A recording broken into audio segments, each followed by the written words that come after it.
I want you to imagine the good Far Cry games mixed with Turok set on Skull Island from the Peter Jackson King Kong movie.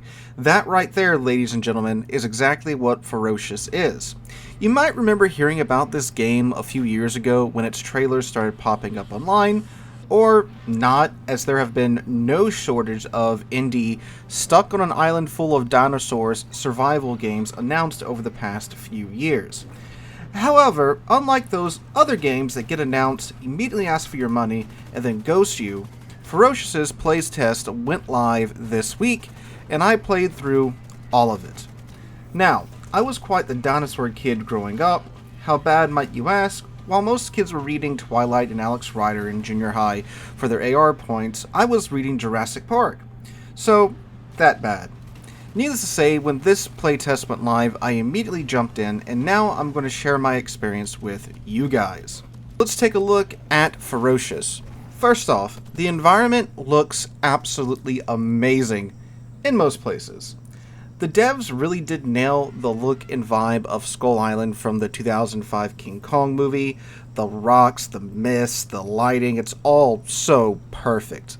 The playtest is set in the second level of the game, called the Crevasse, which is clearly inspired by that one bug scene from the King Kong movie that was cut and added back into the director's cut of the film, and it very much shows. This leads to creepy, mysterious environments for you to explore. However, there are some very weird low-resolution textures here and there randomly, mixed in with 4K textures, which is odd.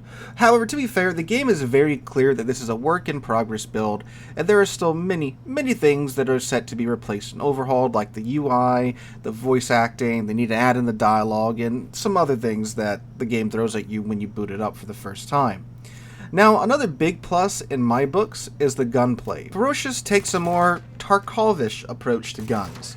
There is very little HUD in the game overall, which I very much enjoy after having my screen vomited on time and time again by Ubisoft's latest release. So that's very refreshing. But anyway, so when it comes to your weapons, you don't know how much ammo is on your screen unless you have your character perform a press check, which you do by holding down R.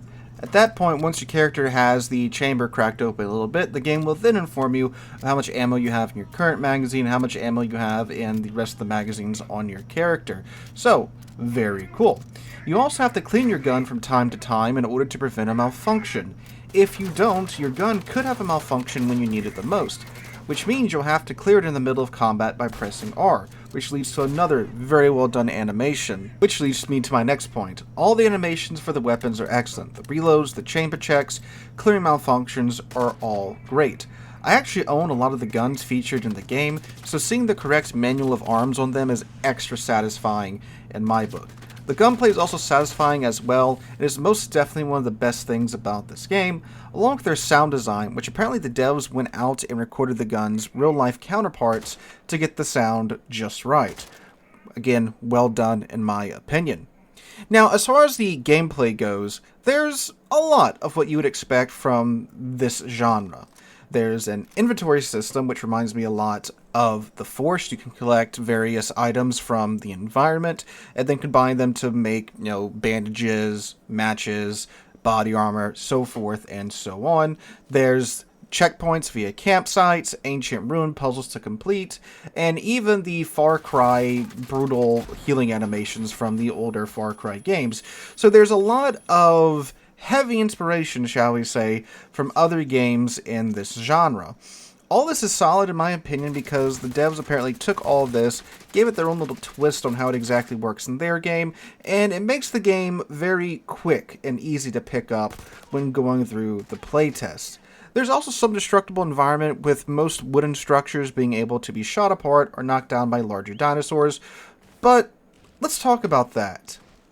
There's not a lot of dinosaurs in this dinosaur game. Now eventually you do plan to have dinosaurs on your dinosaur tour, right? If we're talking about actually interacting with dinosaurs, there's 3 moments in the game where you can actually interact with them. One is the small Dryosauruses that you've seen running around in the gameplay. You eventually unlock a device in the test that allows you to tame them, and then you can use them to solve puzzles, which is pretty neat. The other 2 revolve around the Triceratops. One interaction gives you the option to either sneak around one or fight it to continue on your way.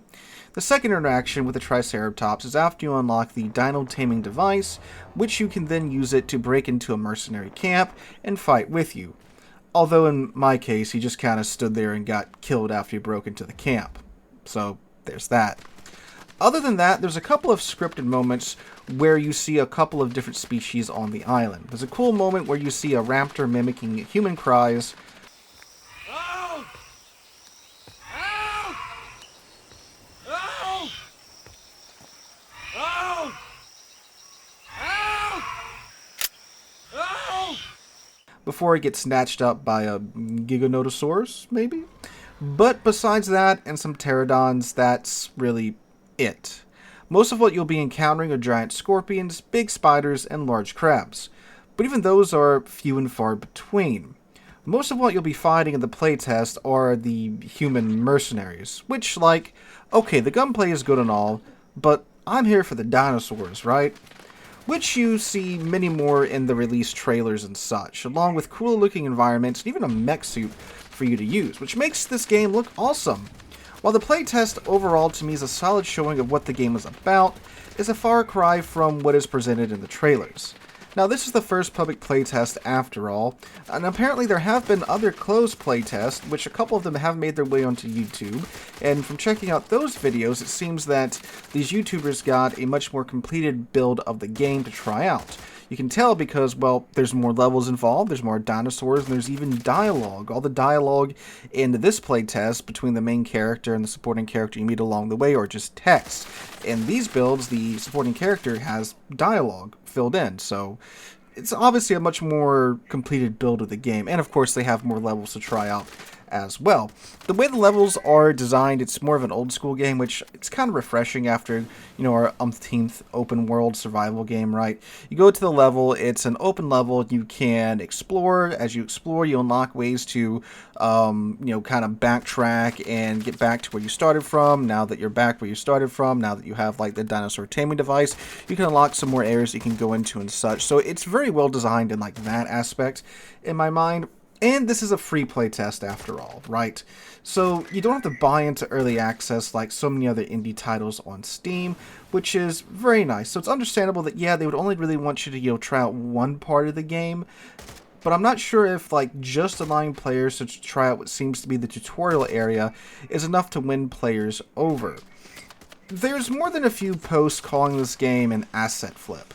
Now, if you don't know what an asset flip is, an asset flip is where some dev or maybe a team, they'll buy assets in whatever game engine's shop they're using and just place them into a quickly slapped together game and sell it on Steam for, you know, 20 or 40 bucks and try to make a quick buck with a very low effort game.